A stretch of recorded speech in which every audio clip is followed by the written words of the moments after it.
Imagine this. You're in a room full of people trying to provoke you. Subtle insults, emotional bait, power plays. But you remain still, calm, unshaken. What happens next? They lose their power. Niccolo Machiavelli understood something about power that most people overlook. In a world driven by impulse, the person who can control themselves controls the game. This video isn't about manipulation or cold strategy.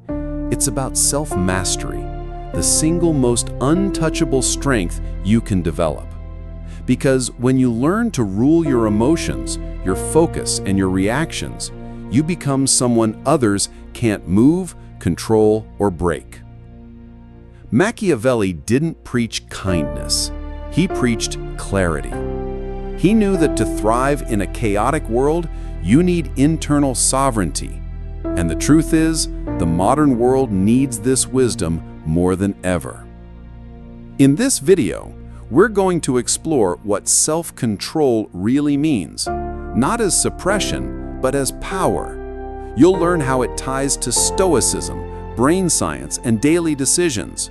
You'll hear real insights and leave with real tools. So stay with me until the end. I promise this isn't another discipline is important lecture. It's a perspective shift, one that could change how you see your emotions, your decisions, and your place in the world. Let's be honest. Most of us are emotional reactors. A single text message ruins our mood. A glance from someone at work spirals into self-doubt. A delay in progress makes us question everything. That's not weakness. That's human. But it's also how we give away power moment by moment without even realizing it. There's a line in The Prince where Machiavelli says, "It is better to be impetuous than cautious when time calls for force." But what he doesn't say out loud is that choosing impetuosity is a skill, and the power lies in the choice. Self-control is not about repression. It's about space, the space between stimulus and response. And inside that space lives all your potential, your emotional peace, your clarity, your ability to act instead of react. And here's what most people miss. The world will always test you, but it's never the world that breaks you. It's your reaction to it, your lack of internal strategy. You don't need to control the world, just your world. And when you do, people feel it, they sense it. They stop trying to destabilize you because it doesn't work. That's the secret. Quiet power, internal command.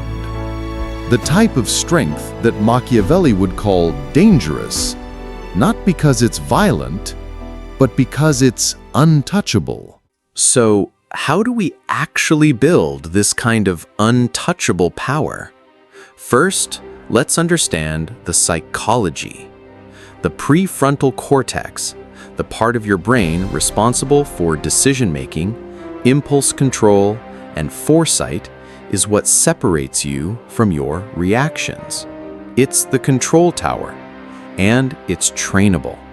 When you pause before reacting, you activate that region. Over time, those pauses create patterns, and those patterns create character. Machiavelli would have called this fortitude in statecraft. Today, we call it emotional intelligence.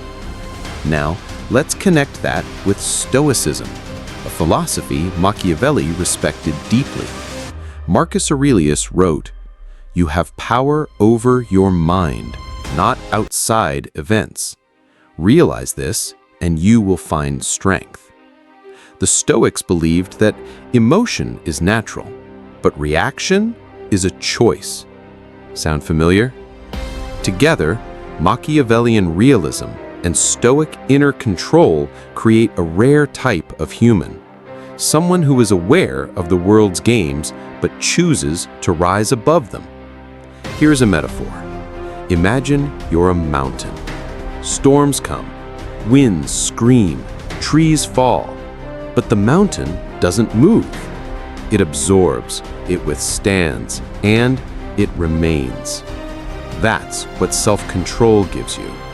It doesn't make life easy, it makes you unshakable. In practical terms, this means building emotional awareness. Recognize the first signs of emotional hijack: tight chest, fast thoughts. Breathe before you speak. Create a mental buffer before reacting. It sounds simple, but practiced over time, this is how you stop being manipulated. This is how you stop sabotaging your own peace. As Viktor Frankl said, between stimulus and response, there is a space. In that space is our power to choose our response. In our response lies our growth and our freedom. Control that space, and you control your life. So, how do you apply this today? 1. Practice micro-pauses. Every time something frustrates you, stop. Breathe. Count to 3. Don't respond immediately. The goal isn't to suppress, it's to delay just enough to choose consciously. 2. Create a mental filter. Before reacting, ask, is this worth my peace? If not, let it pass. Machiavelli understood that not every battle is worth fighting. Choose what truly needs your attention. 3. Anchor yourself with identity. Repeat this inner mantra: I am someone who remains calm under pressure. The brain aligns with identity. When you define yourself this way, your behavior starts to match. 4. Journal for pattern awareness. Each evening, ask, where did I lose control today? What triggered me? Over time, you'll see patterns, and what you're aware of, you can change.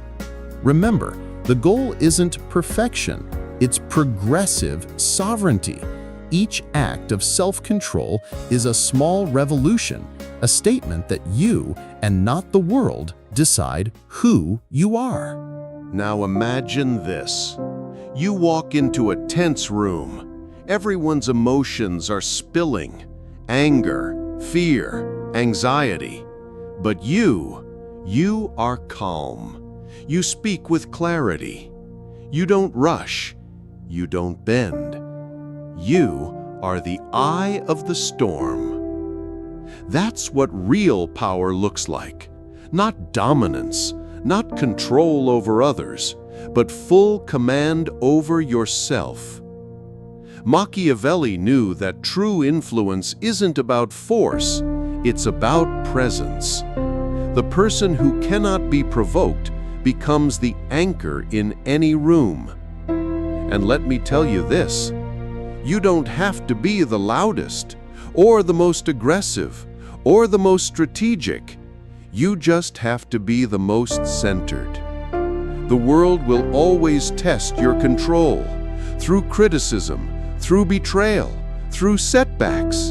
And every time it does, you have a choice: react and fall, or pause and rise. Because here's the truth: no one can touch you if you govern this one thing, yourself. Let that be your revolution. Let that be your quiet rebellion. And if you ever forget, remember this line: he who conquers himself is mightier than he who conquers 1,000 men in battle. Buddha. Now, I want to leave you with this challenge.